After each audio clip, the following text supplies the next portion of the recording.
Temos aqui uma imagem de um raça espanhola, acredito ser um jaspe canela.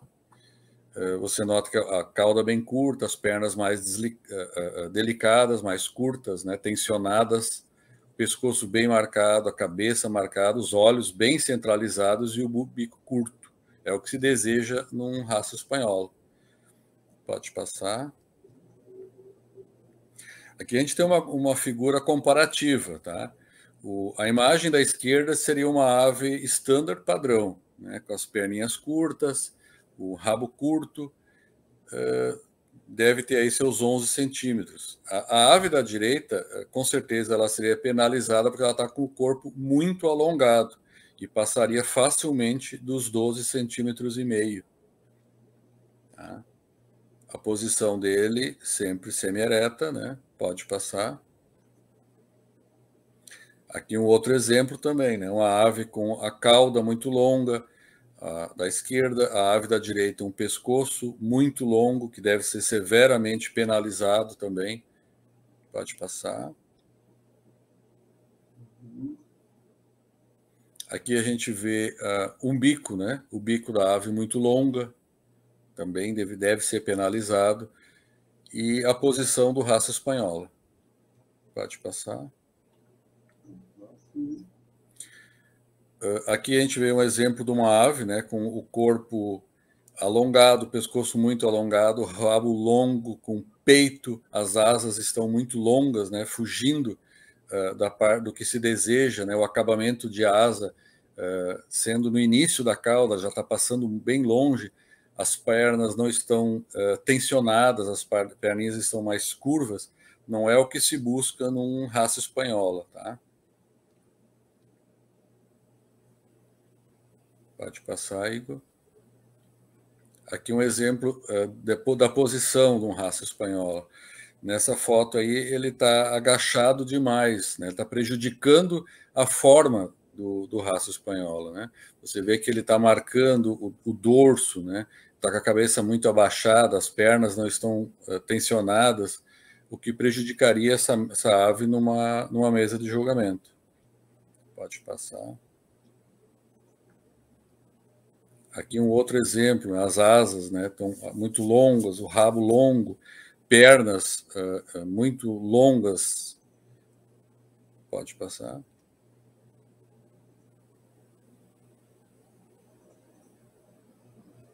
Aqui a gente tem um exemplo bacana de uma raça espanhola, deve ser o mesmo jaspe. Eu peço desculpas para vocês, tá? Porque eu estou falando dessa apresentação, mas não fui eu que montei essa apresentação. Essa apresentação seria discutida, né, pelo Sandro, e apresentada pelo Sandro, e o Saulo, que montou essa apresentação. Então eu estou seguindo o fluxo, né? Porque o Sandro não conseguiu conectar e o Saulo não pôde se fazer presente na noite de hoje. Então, esse jaspe é uma ave bem bacana, com as pernas tensionadas, bacana, curtinhas, o rabo curto, marcando bem o pescoço, a cabecinha em forma de avelã, que se busca tanto essa forma de avelã no raça espanhol, o olho bem centrado, um canário bem bacana mesmo. Pode passar. Aqui a gente tem um exemplo, o da esquerda é um jaspe verde, né, normal, com a diferença de tamanho. Esse canário à esquerda deve ser aí um canário de uns 11 centímetros, e o canário da direita aí deve ser o canário de uns 12,5, que com certeza seria duramente penalizado numa mesa de julgamento. Até porque, pela estrutura de pena, as asas, vejam o acabamento, né, das asas, o peito largo, né? Então, com certeza, essa ave direita, fachos no lado direito dele, aparecendo visivelmente, não tem a pena aderente, como se busca, se precisa e busca dentro de um raça espanhola. Com certeza, essa ave da direita seria duramente penalizada numa mesa de julgamento, e não é o que se busca na raça. Pode passar, Igor. O que eu exemplifiquei aí, essa ave é o mesmo da foto anterior, tem aí seus 11 centímetros, né? Da ponta do bico ao final da cauda.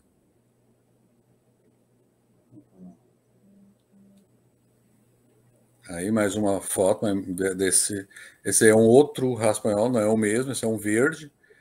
Então, assim, ó, aí a gente está explicando para o pessoal que às vezes questiona como eu faço para medir, como eu faço para saber que o tamanho do raço espanhol. Né? Você coloca ele na mão e mede na ponta do bico ao final da cauda. Né?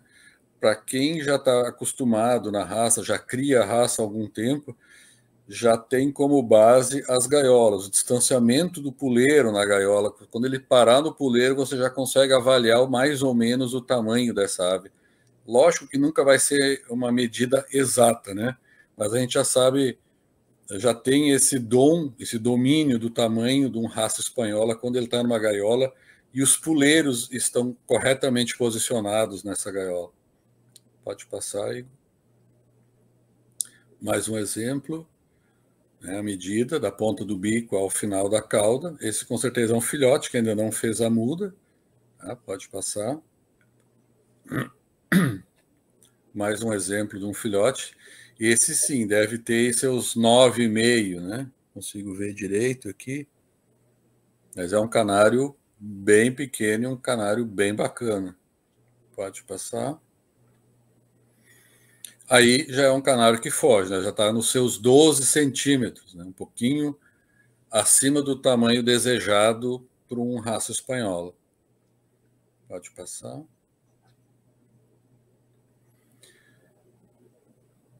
Tamanho e reprodução. Tá? Vamos falar então um pouco de reprodução. Essa seria a parte que o Tião iria abordar, mas vamos lá. Genótipo é a constituição genética de um indivíduo. Tá? Genótipo, o que é o genótipo? É a carga genética que essa ave vai trazer para dentro do teu criadouro e o que vai passar para os filhotes. Tá? É a carga genética que essa ave vai trazer no seu acasalamento. Fenótipo é a expressão observável de um genótipo, é a expressão externa da genética dessa ave. Tá? Então, ela pode ser um canário muito bom, mas não ter um genótipo tão bom. O contrário também pode se observar. Né? Não existe milagres. Às vezes, filhotes raquíticos, os quais não vão passar geneticamente o seu tamanho verdadeiro, e sim a genética como o indivíduo. O tamanho é a busca constante de aves menores, porém, o tamanho tem que estar acompanhado do padrão que a raça estabelece. O tamanho vem através da genética quando se adquire aves dentro do tamanho exigido ou através de acasalamento entre os indivíduos buscando reduzir o tamanho da ave de acasalamento. Então, não adianta você querer acasalar duas aves aí de 12 centímetros ou mais 13 centímetros buscando obter filhotes no padrão estándar, 11,5, né, talvez, ou acasalar duas aves dentro do tamanho padrão de 11 centímetros, buscar que essa ave tenha rabo curto, uma boa marcação de pescoço, uma cabeça em forma de avelã, bacana, as pernas. Se os pais, né, não trouxerem essa genética, os filhotes com certeza não vão ter essa expressão do fenótipo dela, tá? Pode passar. Seleção de reprodutores. Buscar sempre reprodutores com o tamanho inferior a 12,5. Buscar sempre reprodutores com o tronco, corpo mais curto, uma vez que o tronco é 2/3 do tamanho da ave. Buscar aves com cauda proporcional, curta, e também cabeça e bico proporcional ao tamanho da ave. Buscar sempre a proporcionalidade das aves do corpo. Lembrando, buscar sempre aves pequenas, finas e estreitas, cabeça em forma de avelã e pescoço destacado. Asas bem aderidas, caudas proporcionais curtas, canelas e pés pequenos. O raça espanhola no diminutivo. Não podemos esquecer dessa questão. É o que eu falei antes, né? Não adianta, não tem como fazer milagre na criação de raça espanhola, assim como em todas as outras raças de aves, né? Tanto de cor como de porte. Não vai pegar aleatoriamente dois canários e querer tirar um canário campeão dentro do estándar da raça.